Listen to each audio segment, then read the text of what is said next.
Tuhin with me here, but before he gives you details, one thing is got to be understood. LIC, we've already sort of told you that in all probability, it is going through this year. I've made a specific mention of that in the budget. So beyond what I've said in the parliament, there's nothing more to add for me on that. But I've indicated clearly that it'll happen.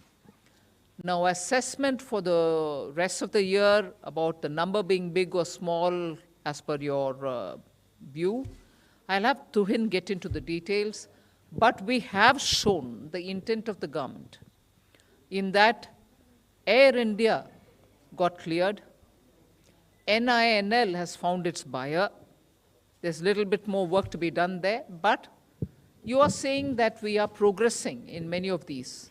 So I think we've been very realistic in telling what we'll do and achieving what we've told.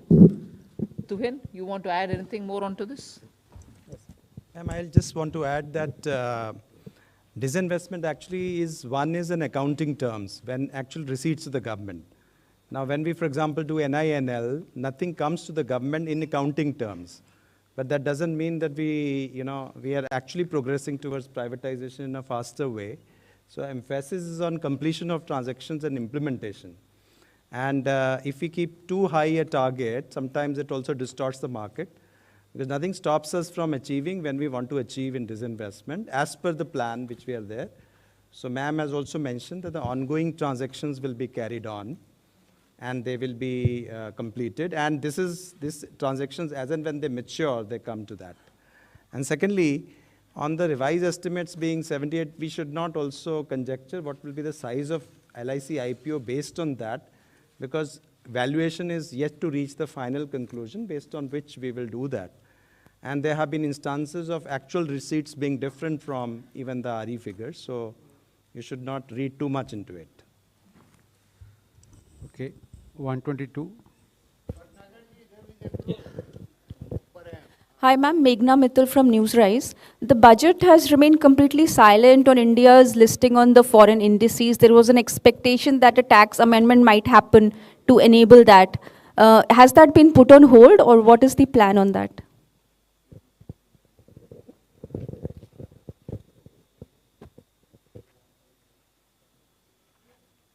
Just repeat your question. I think your voice was a bit muffled. Ma'am, I'm Meghna Mittal from Newsrise. My question is that the budget has remained silent on India's listing on the foreign indices. The expectation was of a tax amendment to enable that. So has that plan been put on hold, or what is the update on that? You're referring to the bond indices, yes, right? Yes. The issue is that the NR to NR transactions are anyway tax-free. So there's no capital gains. The issue was between NR and resident. So the BEPS discussions are on for us. And in those discussions, we are actually saying that the capital gains tax right should come to the country where the transactions emanate from. So that has been our stand. And those discussions are still on, and we are the one who's propounding that thing, and that's how it is moving, those discussions. So this was not the right time for us to take a decision in a manner where we give up on our own domestic thing while we keep fighting in the BEPS discussions. So that was the basic reason that we didn't want to do it this year. Number 90.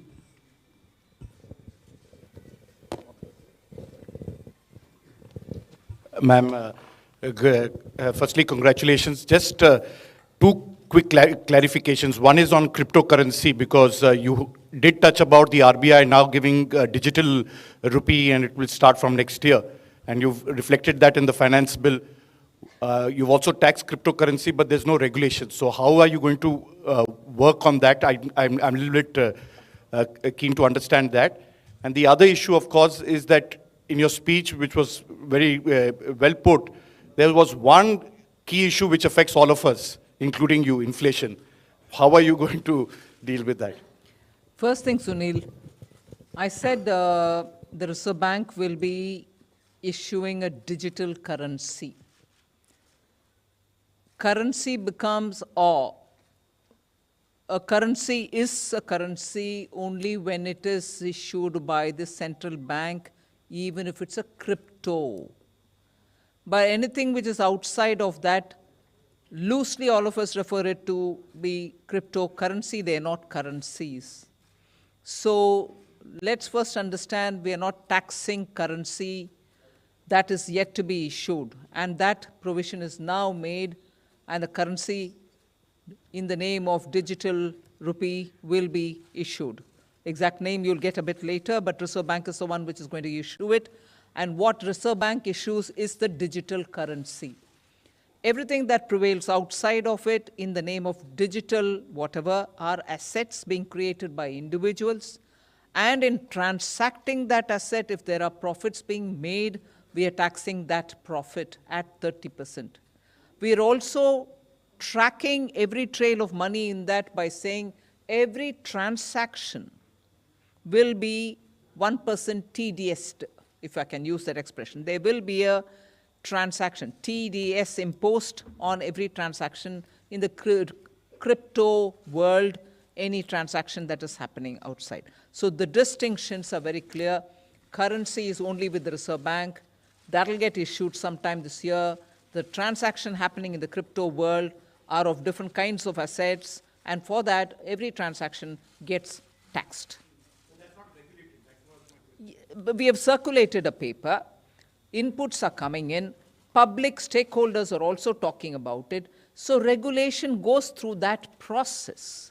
I don't wait till regulation comes into place for taxing people who are earning profits, can I?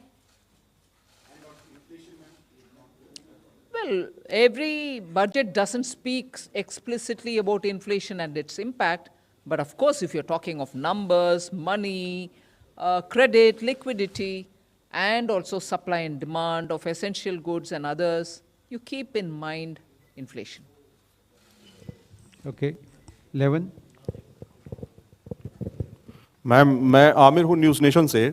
बहुत सारी चर्चाएं इस बात को लेकर चल रही हैं कि जिस तरह से इनकम टैक्स को लेकर के उम्मीद की जा रही थी काफ़ी समय से, तो इस बार इनकम टैक्स को बढ़ाने का टैक्स को कम नहीं किया गया, कॉर्पोरेट को के टैक्स को कम किया गया। बढ़ाने का उम्मीद है तो मैं बढ़ा नहीं दिया मैंने। लेकिन ऐसा मैम ऐसा क्या हुआ कि टैक्स में कोई भी रिबेट नहीं मिली? आम जनता जो पब्लिक खासतौर पे सैलरीड क्लास है उसको बहुत उम्मीदें थी इस बार बजट से। मैंने टैक्स इंक्रीज नहीं किया, वो बात मैं दोहराना चाहती हूँ। लास्ट ईयर भी, इस साल भी, एक भी पैसा टैक्स के द्वारा मैंने एडिशनली कमाने के लिए कोई कोशिश नहीं की। पिछले बार प्रधानमंत्री जी का आदेश था कि डेफिसिट कितने भी क्यों ना हो, पैंडेमिक के समय जनता के ऊपर टैक्स का बोझ डालना नहीं, वही इंस्ट्रक्शन इस बार भी। इसीलिए हमने टैक्स के द्वारा कोई पैसा कमा करके पैंडेमिक के समय जो डिमांड्स एंड चैलेंजेस है हमारे ऊपर, उसको कोई उससे राहत ढूंढने का अटेम्प्ट भी नहीं किया। टैक्स इंक्रीज नहीं हुआ। 1 to 4.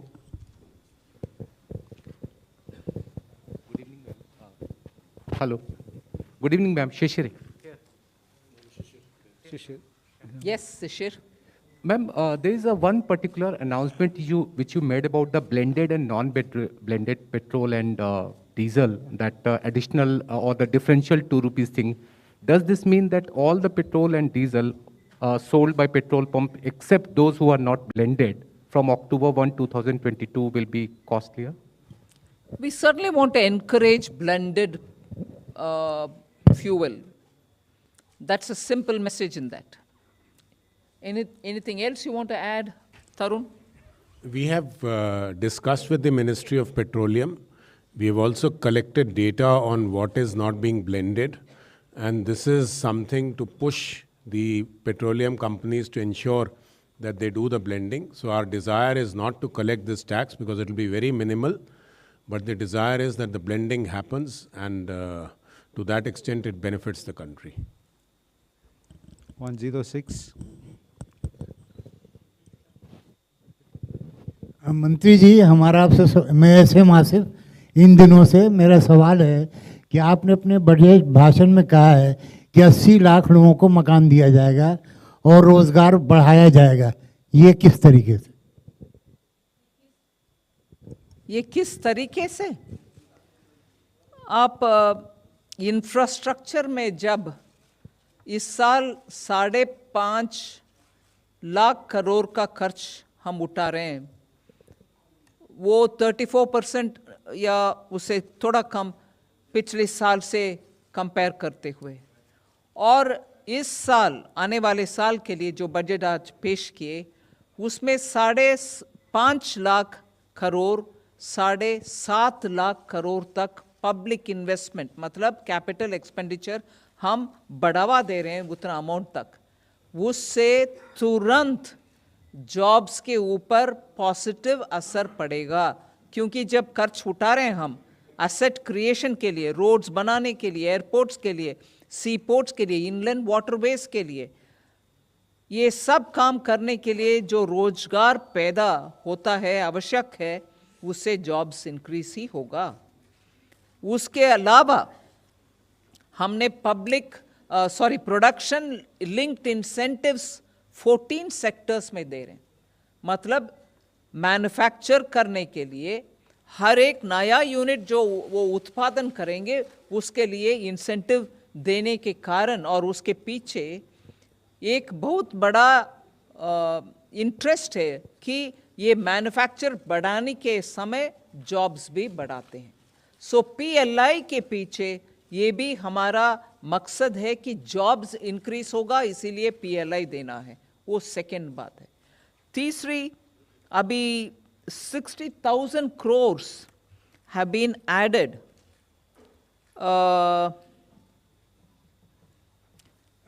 ये जो अभी सॉवरेन गारंटी के साथ हमने दे रहे हैं हॉस्पिटैलिटी सेक्टर का, और ECGLS जो दिए पिछले साल MSMEs के लिए, उससे ऑलरेडी एक बाहर की इंडिपेंडेंट स्टडी, सरकार का नहीं, इंडिपेंडेंट स्टडी से ये डेटा आ रहे हैं कि MSME सेक्टर उस लोन को उपयोग करते हुए उनके पास काम करने वाले सबको उनके जॉब्स में बरकरार रखे, वो उन जॉब से हटाया नहीं गया। सो सरकार के प्लान हर एक ऐसे जो प्लान्स पैंडेमिक के समय दिया गया आत्मनिर्भर भारत के नाम पर, और उसके बाद ये ECGLS, अभी जो ECGLS हॉस्पिटैलिटी सेक्टर के लिए हम दे रहे हैं, वो सब जॉब्स को मन में रखते हुए ही दे रहे हैं। ये तरीका। Okay, 175. Ma'am, Tarun Sharma from Zee Business. Ma'am, आपने बजट में 2 अनाउंसमेंट्स करी हैं, एक IBC अमेंडमेंट्स को लेकर। मैम, किस तरीके के अमेंडमेंट्स आप देख रही हैं IBC के अंदर जिससे रेजोल्यूशन प्रोसेस जल्दी हो पाए? और दूसरा मैम, आपने कहा एक एक्सपर्ट कमेटी बनाई जाएगी प्राइवेट इक्विटी और वेंचर कैपिटलिस्ट के लिए।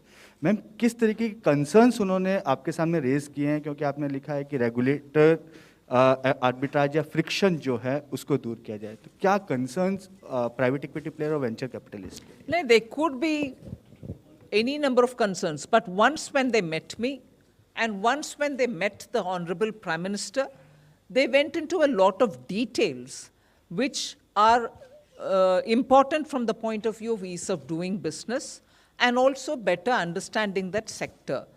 If all of us can see the point that private equity in India venture capital funds have been one of the prime reasons why many of the startups could rise to become unicorns within first 6 months of this year itself. Last year, 21 itself, you saw how many of them benefited by funds being made available in India through private equity.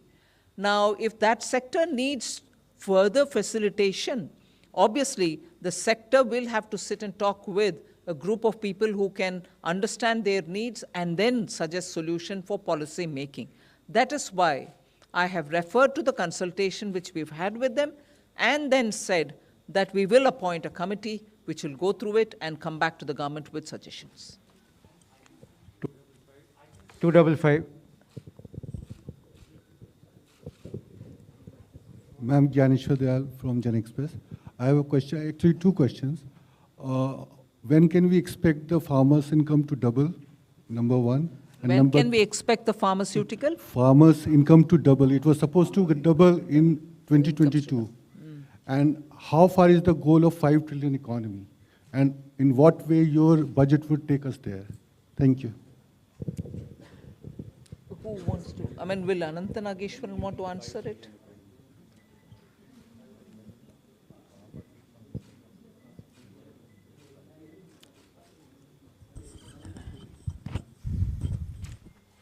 So if you look at the amount of minimum support prices that was given out this year, and also the record procurement, so we are well on our way to helping the Is farmers. your mic all right? Or do you want to, the voice is not coming out. So if you look at the amount of minimum support prices that have been handed out to farmers in terms of the food grains procured from them, as well as the quantity of food grains procured from farmers, it does suggest very strongly that we are well on the way to helping farmers substantially improve their income. Those statistics are given in Madam's speech document as well. As far as the $5 trillion economy size is concerned, if you look at the fact that in the year ending 2021-22, as well as in the next financial year, we are the fastest growing economy among large economies. And our GDP in dollar terms has already crossed $3 trillion.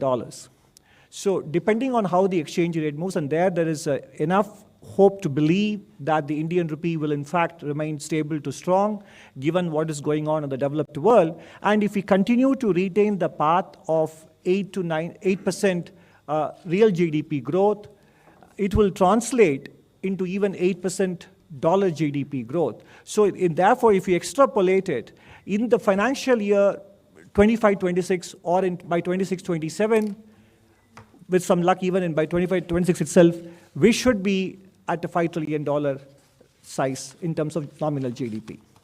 Thank you. मैं उसमें जोड़ना चाहती हूँ. Sorry, I didn't get your name. Dnyaneshwar जी, एक आध विषय मैं जोड़ना चाहती हूँ उसमें. I'll just list out the things, you'll understand where I'm coming from. MSP, urea, micronutrients, मैं एक सिर्फ यूरिया सब्सिडी का नंबर बोलती हूँ. बजट 21-22, मतलब 1 फरवरी 21 में जो बजट दिया गया, उसमें 58,768 was the allocation for urea subsidy. This time it is 63,222 आने वाले साल के लिए, ठीक है? और actually 58,768 जो BE में बोला गया यूरिया सब्सिडी, वो RE में 75,930. इसका मतलब है कि इंटरनेशनल यूरिया प्राइसेस जितने भी इंक्रीज नहीं हुए, it's all right, it got increased, मगर वो बोझ किसान के ऊपर पड़ने नहीं दिया. प्रधानमंत्री जी ने उसको तुरंत इंटरवीन करके, that burden we took, we didn't put it on the farmer. So MSP, urea, nutrient in terms of micronutrients which we are giving for farmers, 6,000 rupees Pradhan Mantri Kisan Samman Nidhi. Additional income कमाने के लिए, किसान के लिए शहद का cultivation, Honey, B keeping का प्रावधान, उसको समर्थन और उसका एक्सपोर्ट बढ़ाने के लिए all kinds of market linkages through e-commerce. फिर सोलार पंप्स, उनके वाटर पंपिंग के लिए किसान के लिए सोलार पैनल वगैरह दिया गया है, जिससे उनका ऊर्जा का एक्सपेंस कम होगा. फिर मैंने शायद जुलाई 19 के बजट में या 20 के बजट में ये बात बोली, अन्नदाता क्यों ऊर्जा दाता नहीं बन पाएंगे? ज़रूर बन पाएंगे. We made sure that every kisan will produce bijli using solar panels in his field, and he can also uplink that and earn money from the government for supplying urja. Finally, in this budget, I've also made an announcement for food processing. which is at the farm gate, so that investments can happen there. Post-harvest grains को तुरंत processing में वो किसान देने के कारण उनका income better rates मिलता है उनको. So there are several steps that we are taking for improving farmers' income. I want you to please take cognizance of it. हाँ, इसके अलावा एग्रीकल्चर क्रेडिट वो भी इम्पोर्टेंट है. वो भी इम्पोर्टेंट है. इस साल टारगेट 16.5 लाख करोड़ का था, जो अभी तक 75% हो गया है. अगर आप देखेंगे आज से 16-17 में वो 10,65,000 करोड़ था, तो ये बढ़कर अब 16,50,000 करोड़ इस साल होगा. अगले साल हमारा लक्ष्य है इसको 18 लाख करोड़ तक पहुंचाने के लिए. तो एग्रीकल्चर क्रेडिट में भी काफ़ी बढ़ोतरी हुई. Okay, 125. Ma'am, Timsi Jaipuria this side from CNBC TV 18. Your tax revenue collection targets are conservative, but your borrowing numbers are all-time high. How do you explain that? And secondly, when it comes to public sector expenditure, the capex expenditure for RE 2022, they have been revised downwards. How do you explain growth along with these downward revisions? First, on the, you're saying that the capital expenditure targets for the RE have been moved downwards. From how much to how much, according to you? There's a correction there that you've made. In the Okay. public sector expenditure, but No, not in the capital expenditure budget estimate was 5,54,000 crores. The revised estimate, after removing the actual revised estimate is 6,03,000 crores. But even if you exclude 52,000 crores, which is an Air India sundry dues repayment, it is 551. So the RE is 551 against a budget estimate of 554. That is statistically insignificant. So basically the capital expenditure targets are expected to be achieved.